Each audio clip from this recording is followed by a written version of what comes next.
सांगली जिल्हा मध्यवर्ती बँक भरती 2026 IBPS पॅटर्ननुसार होणार परीक्षा.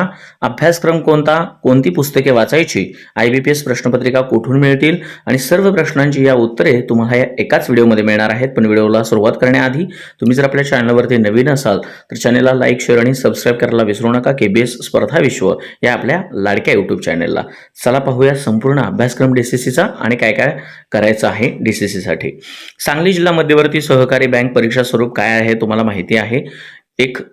एकूण प्रश्न 90 असतात, एकूण गुण 90 असतात आणि एकूण वेळ तुम्हाला 1.5 तास म्हणजेच 90 मिनिटं असणार आहेत. सेक्शनल तुम्हाला टायमिंग असते, त्यामुळं गुण आणि वेळेची विभागणी तुम्ही लक्षात घेतली पाहिजे.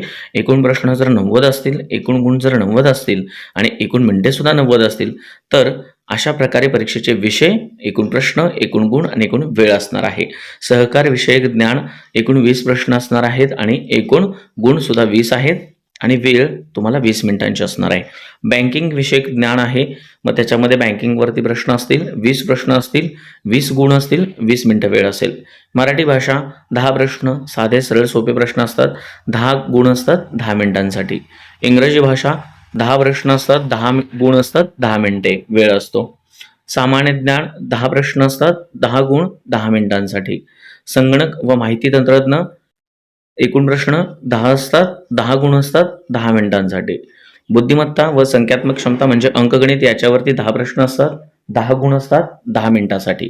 म्हणजे प्रत्येक प्रश्न हा 1-1 मिनिटासाठी तुम्हाला दिलेला आहे. ठीक आहे, अशा पद्धतीनं परीक्षेचं स्वरूप, गुण हे असणार आहेत.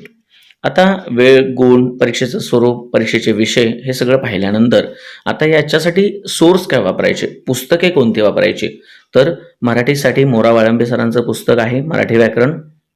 इंग्रजीसाठी बाळासाहेब शिंदेंचा वापरा किंवा MG शेख सरांचा वापरा. ठीक आहे, त्याच्यानंतर सामान्य ज्ञानासाठी कोणताही एक ठोकळा, बी पब्लिकेशन असेल, कोणत्याही पब्लिकेशनचा एक ठोकळा साधारणतः पोलीस भरतीसाठी सुद्धा जो वापरतात तो सुद्धा वापरला तरी चालेल, एक नॉर्मल GS साठी. त्याच्यानंतर अंकगणित व बुद्धिमत्तेसाठी तुम्ही नितीन महालेंचं मॅजिक ऑफ मॅथमॅटिक्स, रिझनिंगसाठी फिरोज पठाण सरांचा वापरा. ठीक आहे, त्याच्यानंतर मराठी, इंग्रजी, सामान्य ज्ञान, अंकगणित व बुद्धिमत्ता झाल्यानंतर चालू घडामोडी सुद्धा तुम्हाला पाहणं थोडंसं गरजेचं आहे. त्याच्यावरती सामान्य ज्ञानमध्येच प्रश्न असणार आहेत. ठीक आहे, त्याच्यानंतर सहकार आणि बँकिंगसाठी रंजन कोळंबे सरांचा बँकिंग चॅप्टर वाचायचा, इकॉनॉमिक्स पुस्तकामधला.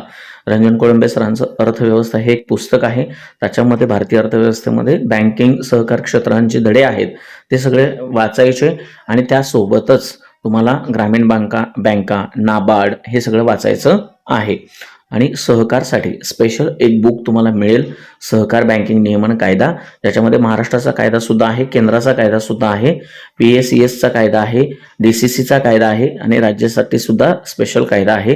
त्या सगळ्या कायद्यांचं, सहकार कायद्यांचं एक छोटंसं पुस्तक किंवा माहिती पुस्तक तुम्हाला PDF स्वरूपात सुद्धा गुगलला मिळते किंवा मग तुम्ही एक त्याचं पुस्तक बाजारातून कोणत्याही पब्लिकेशनचं विकत घ्या. हे सगळे सोर्सेस सफिशियंट आहेत. संगणक व माहिती तंत्रज्ञानासाठी महेश शिंदे सरांचं तुम्हाला वापरता येईल. संगणक व माहिती तंत्रज्ञान ज्ञानदीप अकॅडमीचं पुस्तक आहे, चांगलं आहे, सफिशियंट आहेत. एवढे सोर्सेस तुम्हाला बास होतील या परीक्षेसाठी. आणि तुम्हाला आता याच्यावरती जे प्रश्न आहेत, बँकिंगचे, कोर बँकिंगचे प्रश्न असतील, सांगली जिल्हा मध्यवर्तीवरती काही प्रश्न असतील तर ते संपूर्ण प्रश्नांची सिरीज आपण आता चालू करतोय. याच्यामध्ये तुम्हाला काय डाऊट असेल तर मला कमेंट सेक्शनमध्ये कमेंट करायला विसरू नका. आणि व्हिडिओ आवडला असेल तर चॅनलला लाईक, शेअर आणि सबस्क्राईब करा. नोटिफिकेशन बेलला क्लिक करा. धन्यवाद.